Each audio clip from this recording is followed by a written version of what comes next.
When it comes to taking on China, nobody plays hardball like Donald Trump. While past presidents would send strongly worded letters, Trump sent tariffs, and now he's doubling down.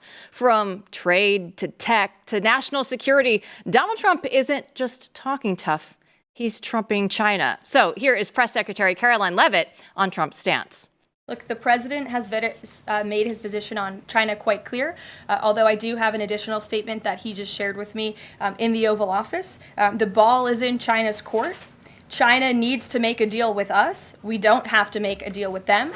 There's no difference between China and any other country, except they are much larger. And China wants what we have, what every country wants, what we have, the American consumer. Or to put it another way, they need our money. So what's the strategy this time? Scott McKay is the publisher of the Hayride, and he wrote a piece about this for the American Spectator, where he's a contributing editor. So he joins us now. So Scott, thanks so much for the time, because this is the story that everybody is talking about, right? It's America, it's China, it's the trade war. So how is Trump's trade policy actually going to help America beat China? Well, what's obvious is for a very long time, China has been sort of the center of our supply chain, and that has had a whole lot of, frankly, very negative, although maybe unsung consequences. We're making all of our drugs in China.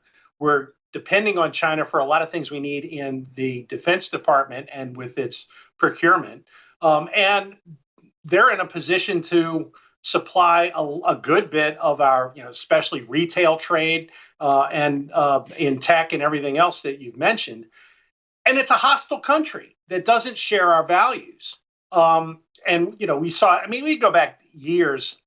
Maybe a great example of this is, do you remember back in the fall of 2019 when Daryl Morey, who was the general manager of the Houston Rockets, made some comments about how China was swallowing Hong Kong, and the next thing you know, China was buffaloing the NBA and threatening its billion-dollar deals with television in China. And here we thought we were going to be controlling China to a large extent by doing business with them. We were going to turn these people into Jeffersonian Democrats. And what was very clear at that point, and has been made more clear since, is that they were having an outsized influence on our culture rather than the other way around. And so Trump comes in office and he looks at a $300 billion annual trade deficit with the Chinese, recognizes there's leverage in that, and is beginning to demand a lot better deal for American producers that would like to export to China, while at the same time cutting back on the amount of influence that China is exercising on us. And it's very long overdue. There may be some pain associated with it, but at the end of the day, it's hard to see how China wins this trade war. Scott, I love pointing out the Hollywood example. The media example is great. I mean, it's one of the best moments almost in irony in recent American history when Hollywood would censor its movies gladly for the Chinese market. But yeah. Very gladly. They're very happy to do so. But let's talk about, this is such an important point, because a lot of times people are talking about tariffs, they're talking about China, but they're not focusing on why China is bad. And you do this in your article, even comparing it to the Soviet Union. It made me think, it's okay to call everyone you don't like a Nazi these days, but no one compares anyone to the old communist regimes that killed millions of people. And we act as if China is some, obviously it's not the same as it was then, but as it's some different modern entity. Talk to us a little bit more about why we should be so concerned. Well, let's remember, this is fundamentally the same regime that looked at the fall of the Soviet Union and decided it happened because the Russians were a bunch of wimps, right? You had the fall of the Berlin Wall in Eastern Europe, and in China you had Tiananmen Square, right? Like these guys, these are the evil communists that we weren't really all that concerned about in the 80s. But they've carried on the Cold War in a little different sort of framework that, as it turns out, is a lot more effective than Soviet communism ever really was. Their record on human rights kind of makes the Russians look like the wimps that they thought they were. And, look, give them credit. They're very smart. They've decided we're going to become an old school mercantilist economic force. We're going to do nothing but export goods and essentially destroy everybody else's manufacturing base because we're going to pay our people nothing. We're going to do absolutely nothing in terms of protecting the environment. They're building a coal-fired power plant on practically every street corner in China right now. And the place is utterly polluted in a way that the Andrew Carnegies and Vanderbilts and Rockefellers of the world would look at and go, hey, you guys need to take better care of the environment. And they're doing this so that they can turn out the lowest quality, lowest cost products, and don't really care that much about quality either, to undercut the rest of the world. And they've done a really good job of it. I mean, I look at a perfect example, and I had another piece at the American Spectator that showed up yesterday about Temu, which is this fast fashion consumer app that the Chinese have debuted a couple of years back. Basically, the app is spyware. It steals all your data, and it pushes extremely low-cost merchandise made in sweatshop factories that use something that we would term as slave labor, essentially, to undercut prices. And they've been so effective that Temu is making billions of dollars. Meanwhile, you had a fast fashion brick and mortar chain here in America, Forever 21, that is going out of business, has filed Chapter 11. They used to be the middleman between those Chinese manufacturers and the American consumer. And the Temus, and I'm not sure how to pronounce it, Shine, I think is the other Chinese merchandise app. Don't worry, I know all of them. Basically said, okay, well, there you go.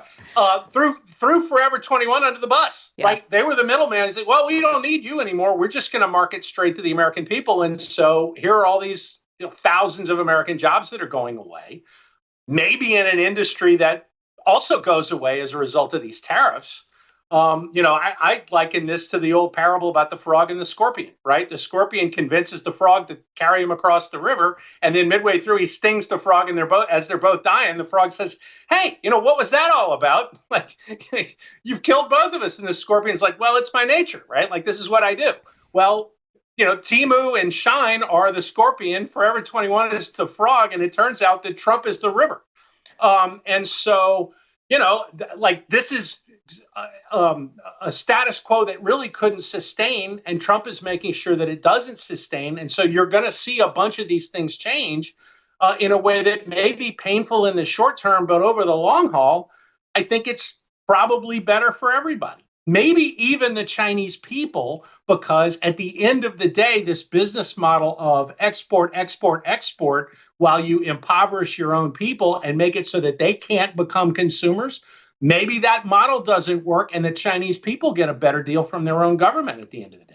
So, Scott, let's talk about the American consumer then in the short term and in the long term, because I am guilty of all those previous companies that you've said. I love like something for Temu for $1, right? But now what's going to happen for the American consumers in particular, that short-term outlook and the long-term outlook for them? Well, you may want to wait an extra 6 months before you buy a new iPhone. Right? There are a lot of consumer products that may become slightly scarce as we're resourcing them from elsewhere.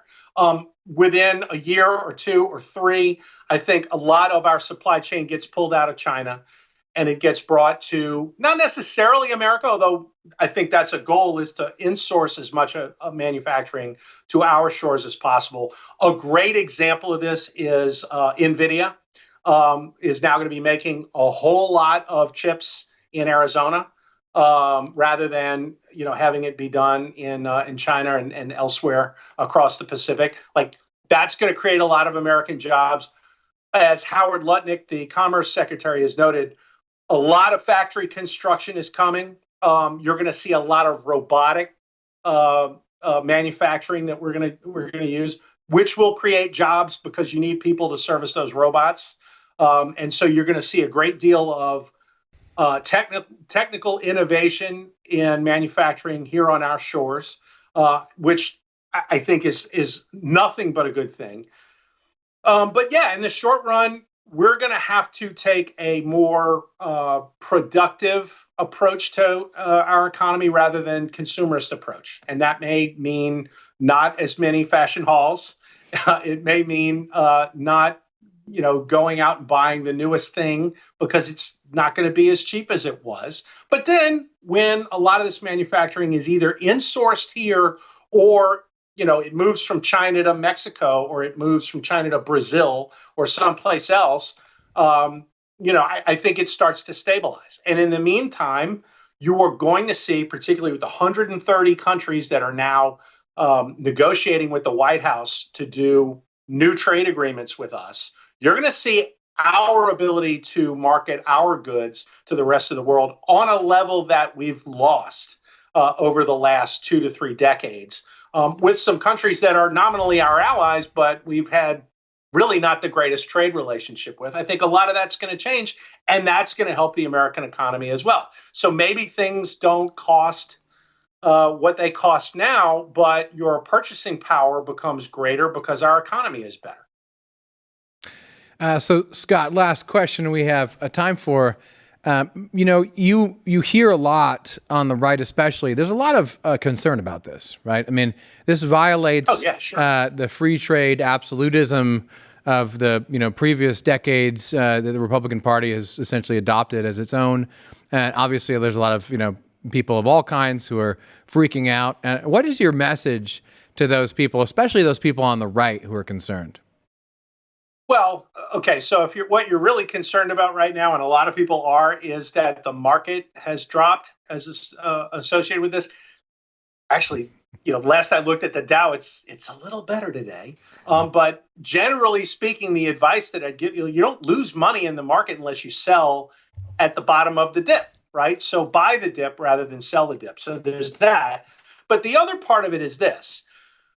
We have talked the talk on free trade for a very long time. What we have not done is walk the walk, meaning we have not demanded that the people that we give very, very good treatment to in terms of international trade, we've not demanded reciprocity from these guys. And so particularly in Canada's case, you've got a whole bunch of non-tariff trade barriers, and then you have lots of tariffs that kind of sit just atop the volumes where we're actually starting to really export a certain kind of good. All of a sudden, there's 250% tariffs.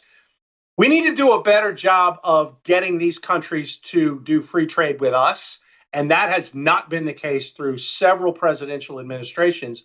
Whether this works as well as Trump hopes or whether it, is a partial gain, at least he's willing to fight this fight on behalf of American producers. And nobody has done that for a while. So this might be bumpy. My guess is it's going to be a mixed bag for a while. But at the end of the day, if you get a better deal to export your goods to other countries around the world, it's probably a fight worth having. And I would guess, at least in the medium term, we're going to see this as something that needed to be done a while ago.